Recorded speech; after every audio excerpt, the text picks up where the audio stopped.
नमस्कार, मी स्वातीज किचनमध्ये आपल्या सर्वांचं खूप खूप मनापासून स्वागत. तर तुमच्या लक्षात टायटलवरून आलंच असेल की आज आपण गोव्याची फेमस अशी पापलेटची करीची रेसिपी पाहणार आहोत. तर अगदी सोपी आहे ही रेसिपी आणि तुम्हाला नक्कीच आवडेल ही आशा करते. तर चला मग सुरुवात करूयात रेसिपीला. तर या ठिकाणी मी एक पापलेट घेतलेला आहे आणि पूर्ण असा स्वच्छ क्लीन करून घेतलेला आहे.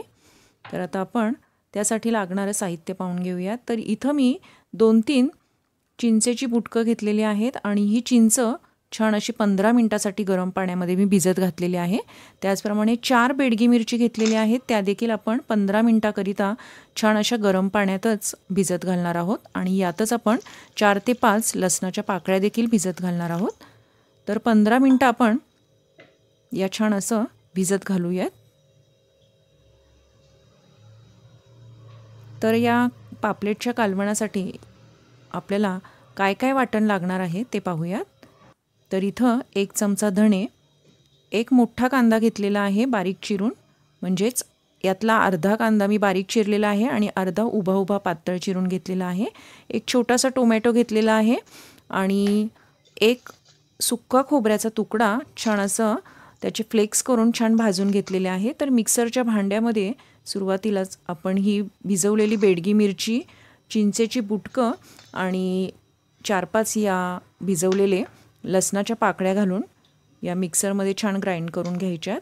तर यात हे चिंचेचं जे पाणी आहे भिजवलेलं ते आपण वाटणामध्येच घेणार आहोत. त्याचप्रमाणे यातच आपण 1 चमचाभर धणे, अख्खे धणे घालून घेऊयात. त्याचप्रमाणे हे सुक्कं खोबरं घेतलेलं आहे मी, ते देखील छान असं भाजून घेतलेलं आहे मी तव्यावरती. तर ते आपण यामध्ये घालून घेऊयात. त्याचप्रमाणे कांदा आणि अगदी छोटा टोमॅटो घेतलेला आहे, अगदी बारीक साईजचा. तर हा टोमॅटो देखील यातच आपण छान ग्राइंड करून घ्यायचा आहे. तर आता याची एक छान फाईन पेस्ट करून घेऊयात. तर बेडगी मिरचीमुळे अगदी रंग सुरेख येतो. तर आता गॅसवरती मी पॅन ठेवलेला आहे. पॅनमध्ये साधारण 2 चमचे तेल घालून घेऊयात.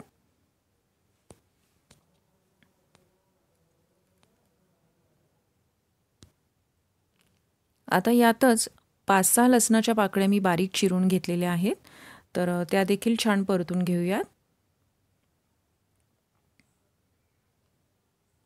अगदी तांबूस रंग येईपर्यंत लसूण आपण छान फोडणीमध्ये परतून घ्यायचा आहे. त्याचप्रमाणे उरलेला बारीक चिरलेला कांदा देखील यातच परतून घ्यायचा आहे.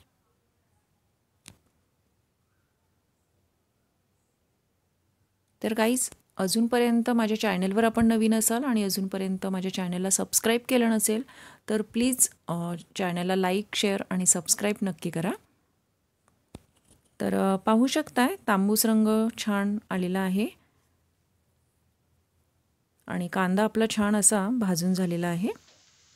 आता यातच आपण मिक्सरच्या भांड्यामध्ये जे वाटण करून घेतलेलं आहे ते सगळं वाटण यामध्ये घालून घेऊयात.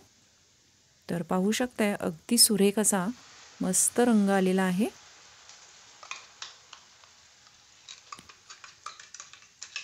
या व्यतिरिक्त मी इथं कुठलेही मसाले घालणार नाही आहे.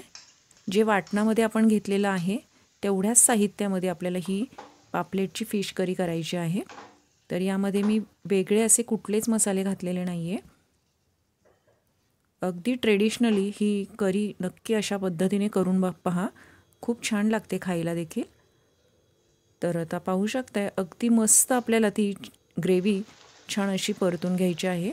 अगदी थोडंसं पाणी घालून आपल्याला ती छान उकळी येईपर्यंत छान शिजवून घ्यायची आहे. तर आता मी झाकण ठेवून 5 ते 6 मिनटं ही छान शिजवून घेतली.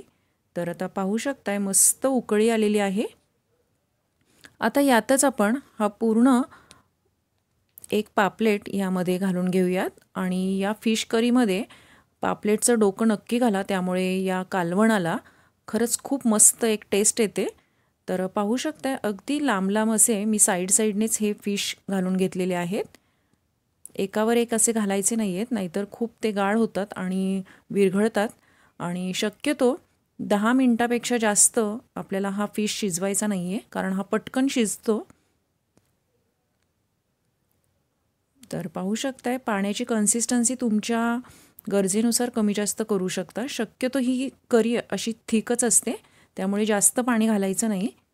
तर आता 10 मिनटं, जास्तीत जास्त आपण 10 मिनटं याला कुक करून घ्यायचं आहे फिश. यापेक्षा जास्त करायचं नाही, नाहीतर हा फिश यामध्ये गाळ होईल.